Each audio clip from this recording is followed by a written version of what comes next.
He took off his pants, and I wanted to scream. "Cassidy, look what you did to my dick," Brian whispered, with the deep sadness of a little boy whose favorite G.I.Joes had been melted in the sun. I thought his penis was so beautiful when I first saw it.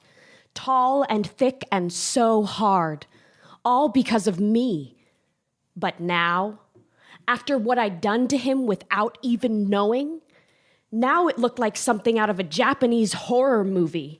Red and battered and so sensitive, he walked like a saddle score cowboy and grimaced with every step. This beautiful man was in agony, and it was all my fault.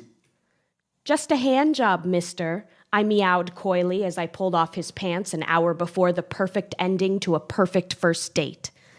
"Just a hand job," he agreed with a smile that made me feel so safe and respected, like maybe, just maybe, he could finally be the one. I wouldn't sleep with him no matter how much I wanted to, not on our first date. I liked him too much to risk him thinking I was easy or some slut. But I knew I could make him feel so good. I knew I could make him like me.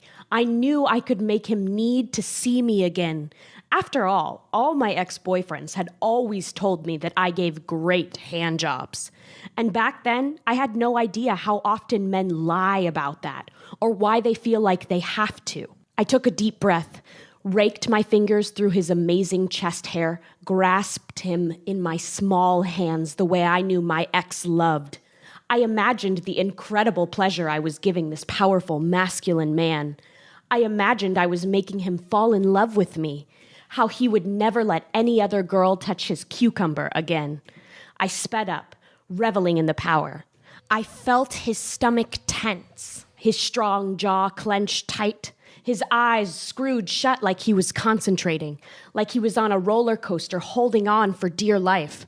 But then, suddenly, instead of exploding into grateful orgasm like I hoped he would, Brian let out a high-pitched yelp like a wounded puppy and pulled away from me on the bed.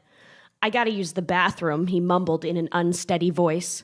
5 full minutes passed with me wondering what was wrong, wondering if he still liked me. This beautiful, strong man had tears in his eyes when he showed me what I had done. Then I was in my car, sobbing uncontrollably all over my steering wheel. I knew I would never find out if he was the one. Because after the way I hurt him, even though I thought I was doing everything right, I knew he would never even want to see me again. That night I lay in bed trying not to text him, trying not to apologize again.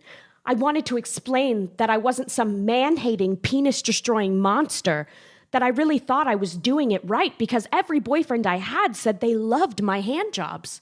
I wanted to explain and beg him for a second date when I knew he would never want to see me, never mind touch me again. I tossed and turned all night thinking about him, telling his friends about the girl who destroyed his dick, thinking about how I'd never have a chance to feel that connection I'd felt building between us again. Lying there, staring at the cracks in the ceiling, feeling embarrassed and ashamed and confused, I knew I could do one of 3 things. 1, I could ignore that this ever happened, bury my head in the sand, pretend Brian was weird, and that I didn't give horrible handjobs after all. 2, I could give up and become one of those women that has a panic attack at the idea of touching a guy because I'm so scared of doing it wrong. Or who thinks because I don't naturally know how to touch a man, it means there's something wrong with me as a woman. Or I could make the choice I did. The choice to discover the truth about handjobs men have been petrified to tell women for centuries. The truth about men's bodies. The truth about how to truly sexually please a man.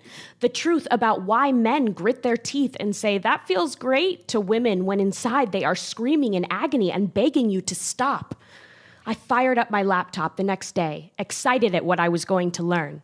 But quickly, I got frustrated and then angry. All over the internet, all I found was a mix of half-baked advice about using plenty of lube and forums full of angry guys describing the brutal, awful, painful handjobs they'd gotten from woman after woman after woman. Women just like me who had no idea what it felt like. It's not like I have a dick of my own. and no idea we were doing such a bad job because these men were so terrified to tell us. I asked one guy named Larry I was chatting with why guys don't just use their words and say something. Why did James, Nick, Michael, all my ex-boyfriends lie to me and let me believe I gave great handjobs?